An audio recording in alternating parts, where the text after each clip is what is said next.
Sir अगला जो हमारा विषय है दीपक प्रकाश का मंत्री पद अब सिर्फ पॉलिटिकल नहीं बल्कि कॉन्स्टिट्यूशनल टेस्ट बन गया है। सुप्रीम कोर्ट ने साफ पूछा है कि बिना चुनाव जीते कोई मंत्री 6 महीने से ज्यादा कैसे पद पर रह सकता है। दूसरी तरफ 2001 के एसआर चौधरी जजमेंट का भी हवाला दिया जा रहा है जिसमें ऐसी दोबारा नियुक्ति पर रोक की बात कही गई थी।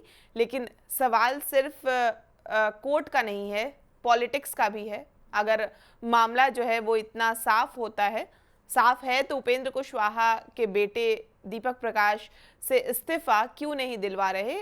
क्या एनडीए की मजबूरी अभी भारी है या फिर कोर्ट के फैसले तक पूरा खेल जो है वो जाएगा? और सबसे बड़ा सवाल है कि क्या दीपक प्रकाश की कुर्सी जो है वो बचेगी या जाएगी? जिस तरह से उनसे मीडिया कर्मियों ने भी सवाल किया और उन्होंने कहा कि कोर्ट का फैसला जो है वो सर्वमान्य है और वही माना जाएगा।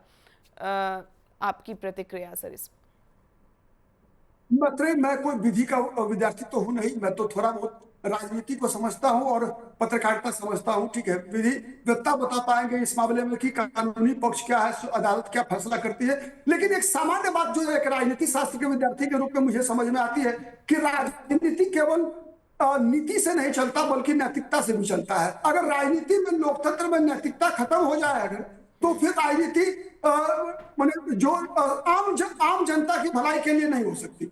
ये कंप्लीट बेईमानी है मुझे लगता है किसी भी प्रकार से कि दीपक प्रकाश को मंत्री बनाकर रखा जाए, तब भी जब उपेंद्र कुशवाहा की पार्टी के ऑलरेडी 4 विधानसभा में सदस्य हैं, उनकी पत्नी सदस्य है, उनको क्यों नहीं मंत्री? तो ये कंप्लीट एक तरह से व्यक्तिगत जागीर बनाकर रखने की बात है।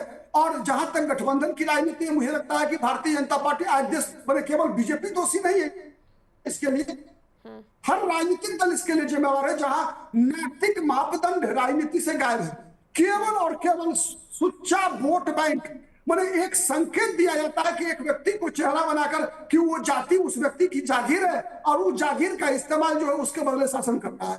तो इसीलिए ये कहीं से भी उचित नहीं है। और अदालत का कमिट अगर ऐसा है अगर, तो स्वागत करना चाहिए, आम लोगों को तो स्वागत करना चाहिए कि ये दीपक प्रकाश कैसे, अगर लगातार उपेंद्र कुशवाहा ने भी कहा, उपेंद्र कुशवाहा ने क्या कहा कि उनकी पार्टी बची तभी रहेगी जब दीपक प्रकाश मंत्री रहेंगे। आप याद कीजिएगा जब दीपक प्रकाश को मंत्री बनाने की बात आई थी तो उपेंद्र कुशवाहा का बयान था कि हमने जीतन राम मांझी से सीखा है। क्या सीखा है? कि परिवार से बाहर, यानी बेटा के बदले और किसी को मंत्री मत बनाओ, नहीं तो तुम्हारी पार्टी टूट जाएगी। ठीक है, ये कंप्लीटली लोकतंत्र के सिद्धांत के खिलाफ है, गैर लोकतांत्रिक है। ये तो राजतांत्रिक व्यवस्था है कि राजा का बेटा ही राजा होगा। तब आप तेजस्वी यादव की आलोचना क्यों करेंगे? आप राहुल गांधी की आलोचना क्यों करेंगे जब उपेंद्र कुशवाहा का बेटा ही मंत्री बनेगा, कोई दूसरा विधायक मंत्री नहीं बनेगा? आप अपनी जाति से ही, उसी जाति से बनाइए ना आप मंत्री। आपकी जाति के भी विधायक हैं आपकी पार्टी में। उपेंद्र कुशवाहा की पार्टी के 4 विधायकों में उनकी जाति का भी विधायक है, उसको क्यों नहीं मिलेगा कि दीपक प्रकाश को मिलेगा? तो दीपक प्रकाश की योग्य है, तो दीपक प्रकाश की योग्यता वाले क्या आपकी पार्टी में दूसरा योग्य व्यक्ति नहीं है? अगर नहीं है तो आप पार्टी चलाने लायक नहीं है। ये बातें आम लोगों को समझनी पड़ेगी, क्योंकि कहा जाता है लोकतंत्र तो हमारा जनता के आदेश से चलता है। जैसा जनता जनादेश देती है उसी आधार पर पार्टियां नीति बनाती है।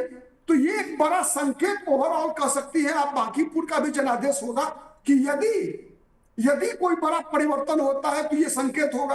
अभी जैसे आपने देखा कि छात्र आंदोलन के नाम पर, जेनजी आंदोलन के नाम पर कई सारी चीजें हुई, तो हर कहा जाता है ना कि हर अच्छे चीजों में बुराइयां भी घुसती है, हर संस्कृति के अंदर विकृतियां भी होती है।